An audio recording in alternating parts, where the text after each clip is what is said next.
galera, tudo bem? Sejam bem-vindos para o nosso curso de Química do Zero. Pois é, e você chegou aqui para aprender Química, isso eu tenho certeza. Eu sou o professor Leandro Leal e hoje nós vamos começar com ele, com o átomo, mas logo depois dessa vinheta.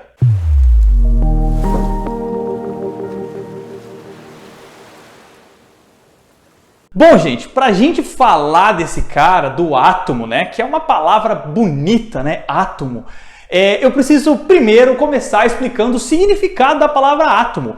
Pois é, átomo tem um significado. Tá aparecendo na tela para vocês. Não tomou divisível. Pois é, aquele algo não divisível. O que significa isso, professor? Bom, imagina eu pegar um objeto, uma caixa, e começar a dividir essa caixa. Divido ela ao meio, depois ao meio de novo, depois ao meio de novo, até não conseguir dividir mais. Cheguei numa parte tão pequena que não dá mais para dividir. Esse é o átomo, a menor parte da matéria. Essa, na verdade, é uma definição do átomo, que foi elucidada por esses caras aqui, ó, Leucipo e Demócrito. Dois filósofos lá nos 450 anos antes de Cristo. Mó cota, mó antiguidade, esses caras estavam caminhando lá na praia. Se liga a história, ó, se liga o B.O. Dois filósofos caminhando na praia, e vocês estão ligados, né? Os caras estão caminhando, piriri, pororó, conversando e filosofando. Vocês estão ligados como o filósofo é, né? Pensando na vida, aquela coisa toda. E aí, de repente, um deles, vamos colocar que é o Demócrito, tropeçou, tá ligado? Tropeçou na praia, e aí pegou aquele grão de areia. Quando ele pega esse grão de areia, ele olha para o Leucipo e fala, maluco! Aí ele fala, pois não, olha esse grão aqui. Ele fala, ué, por quê? O que tem esse grão? Ele fala, mano, pensa comigo, ó, esse grão de areia, se eu juntar com um monte de outros grãos, vai formar essa bancada da praia. Se ligou? Mano, chegou então na definição de que se eu pegar vários grãos e juntar em um mesmo local, eu vou ter algo muito grande. Então, a primeira definição de átomo vem daí. Que significa, se eu juntar muitos átomos, eu formo a matéria. A matéria, então, nada mais é do que um conjunto de átomos, de pequenas partes. Então foram esses dois caras os primeiros a falarem disso. E olha que legal, né, gente? Hoje a gente fala, caramba, mudou muito, né? Evoluiu muito esse estudo, e é exatamente isso que nós vamos falar aqui hoje. E, cara, você imaginar que os caras lá em 450 anos de Cristo já tinha essa visão. Olha que louco, né? Então, a ciência, no modo geral, eu sempre falo, ela começa principalmente com a filosofia, que é a mãe de todas as ciências, e com esse pensar, né? Esse pensamento, essa busca do conhecimento, que é realmente perguntar, cara, por que as coisas são formadas? Do que elas são formadas? E aí nós chegamos nessa palavra átomo. Então átomo significa não divisível. Fechou? Show de bola. Bom, passou mais de 2000 anos, tá ligado? Mais de 2000 anos para começar propriamente dito o estudo desse átomo. Porque por mais de 2000 anos ficou nessa ideia, né? De tipo, cara, o átomo é isso, a menor parte da matéria e show de bola, vambora, vida que segue. Aí chegou um inglês chamado John Dalton, tá? Esse cara, velho... Esse cara, se liga, ele marcou, né? Ele marcou a ciência no modo geral. Em 1808, Dalton fez o seguinte, ó. Eu vou fazer essa transição. Então aqui está a linha do tempo para vocês. Aqui estão a nossa estrutura do átomo. Na verdade, aqui estão os modelos atômicos na evolução do tempo, certo? Então, Dalton chegou e falou, mano, ó, qual que é a pira? O átomo é oco, tá ligado? Ele é maciço, ele é indestrutível e ele é indivisível. Então, o átomo, ele é uma bola, certo? Totalmente densa, tá? E indestrutível e indivisível, né? Então, ela é maciça, indestrutível e indivisível. E aí, ele pegou com essa carga positiva no meio, né? Essa carga positiva no centro, tá? Que seria ali os prótons, mas isso daqui a pouco a gente chega para falar. Só que ficou conhecido esse modelo como bola de bilhar. E eu sempre gosto de falar isso, né? Tá, vamos associar. Por que bola de bilhar? Bola de bilhar, na verdade, pensa comigo. Se eu pego uma bola, choco com outra bola de bilhar, vocês estão ligados, vocês já viram um jogo ou já jogaram, enfim, não importa, né? Essas bolas, elas não se ligam. Né? Por quê? O que acontece?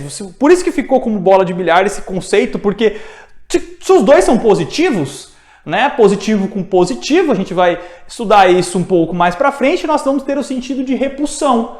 Né? Cargas iguais sofrem repulsão. Então, como é que eu vou ligar esse cara com esse cara? Por isso que ficou conhecido como bola de bilhar. Então, se você chocar ali as duas bolas de bilhar, você vai ver que não tem ligação, não existe, né? Existe a repulsão. Só que esse foi o modelo, esse foi o primeiro modelo atômico. Então, era indestrutível, indivisível e maciço esse modelo de Dalton, em 1808. Então, ó, passou aí, só que assim, 1808, mano, ó, você tem que se ligar, cara, 1808 tá top. Você passa só de um nome átomo, né, da menor parte da matéria, para um estudo, que eu falo, cara, essa parada aqui tem carga, essa parada pode ser indestrutível, indivisível, né, começa a ter algumas características que, louco, muito avançado para a época. Só para você ter uma noção, ó, em 1898, aí, ó, quase 100 anos depois, tá? Thomson. Esse cara foi, assim, essencial para o estudo da evolução atômica. Por quê? Então, para esse primeiro modelo atômico, nós temos somente a ideia do núcleo, né? Positivo, tudo mais. E o Thomson, ele percebe o seguinte, ele percebe que essa bola de bilhar não pode se ligar à outra. Porque eles não têm cargas, eles não possuem cargas opostas, no caso, não possuem maneiras que isso pode acontecer. Não existe ali um sentido para que esses átomos deixem de ser átomo e passem a ser matéria. Né? Depois a gente vai estudar os nomes, tudo certinho. Mas, então, Thomson chegou e descobriu o elétron. Olha que maravilha! Então, o grande feito do Thomson foi descobrir o elétron. E esse elétron, que é uma carga negativa, que para ele, ó, ficou conhecido como modelo pudim de passas, que para Thomson, os elétrons, eles ficavam todos assim, ó, como se tivessem incrustados mesmo, como se o átomo fosse uma bola, certo? E essa bola tem esses eletrinhos todos incrustados, enfincados, tá? Literalmente no meu átomo. E essa foi a grande descoberta de Thomson, que, poxa, gente, descobriu o elétron em 1898. Cara, ou seja, ele foi o primeiro cara a entender que eu tenho algo menor do que o próprio átomo, certo? Uma subpartícula, tirando o núcleo, né? Que nós vamos falar daqui a pouco. Então, ele simplesmente percebeu que esses elétrons estavam ali, umas partículas menores do que o próprio átomo. Show de bola, né? Depois do Thomson, logo depois, né, poucos anos depois, Rutherford. Aí Rutherford foi o divisor de águas. E eu tenho certeza que você já viu esse modelo atômico aí em algum desenho, né? Eu, quando era criança, assistia muito Jimmy Neutron. Jimmy Neutron aparecia direto um modelo atômico. E foi uma das causas que eu me apaixonei pela ciência. Oh. E aí, qual é que é a pira? Esse átomo, esse modelo atômico, ele simplesmente revolucionou o estudo da química de um modo geral. Como que foi isso? Tá, vamos lá. O modelo de Rutherford foi o primeiro modelo a associar o nosso sistema solar ao átomo. Professor, como assim? Ó, vamos lá. Aqui o núcleo, que é o centro do átomo, certo? Onde estão os prótons e nêutrons, tá? Então lá no núcleo nós temos prótons, certo? Prótons e nêutrons, certo? Show de bola. Seria nessa associação o Sol. Show de bola. Então, nós temos lá o núcleo, onde temos prótons e nêutrons. Na associação, se eu pegar o átomo e comparar o sistema solar, o Sol seria o núcleo do átomo. Em volta do átomo, nós temos os elétrons. Só que, olha a diferença do modelo do Thomson. Porque você fala, qual que é a diferença, professor? Eu estou vendo essas bolas, esses círculos em volta, mas eu não estou entendendo essa diferença. A diferença ela é muito grande. Vocês vão entender agora. Isso aqui, ó, que está em volta, né, do núcleo, nós chamamos de eletrosfera.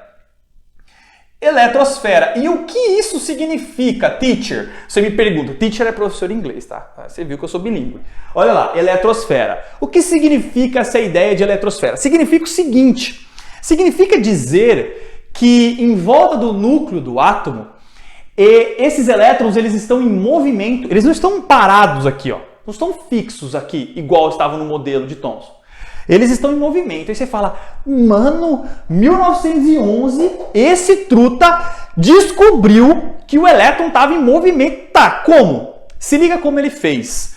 Ele pegou uma fina camada de ouro, tá? Uma fina camada de ouro, e bombardeou com partículas alfa. Quando ele fez esse bombardeio de partículas alfa, pensa comigo, se fosse o elétron desse jeito que Thomson tinha descrito, a partícula alfa ia se chocar e ia voltar, porque está todo mundo parado, esses elétrons estão em repousos, então vai bater e vai voltar, certo?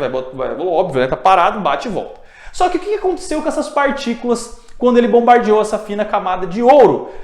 Muitas passaram direto e outras sofreram desvio. Quase nada voltou à sua ordem, à sua origem.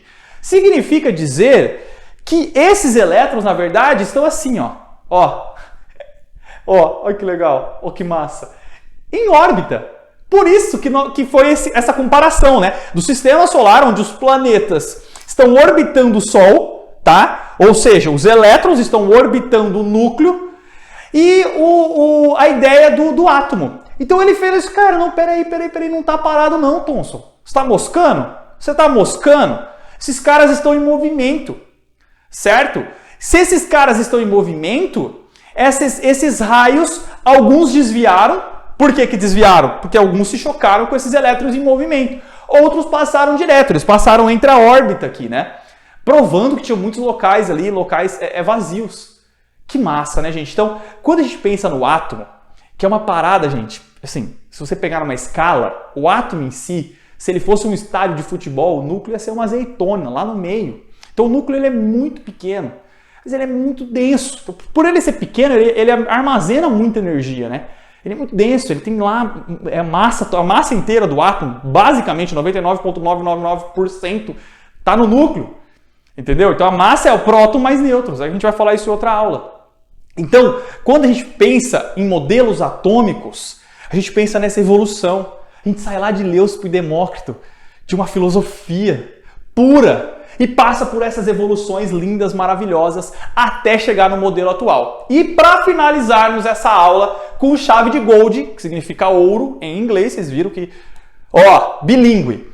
Nós temos esse cara maravilhoso em 1913. Logo depois, né? Porque Bohr, na verdade, ele era aluno do Rutherford. Então, muitos modelos chamam o modelo de Rutherford-Bohr, né? Esse modelo como se ele fosse igual, né? Se ele andasse junto. E Bohr, então, ele adiciona algo no modelo do Rutherford. Na verdade, até hoje, o átomo ele é desenhado, ele é representado dessa maneira. Então, Rutherford já estruturou como seria esse átomo. Bohr eu sempre gosto de falar, né?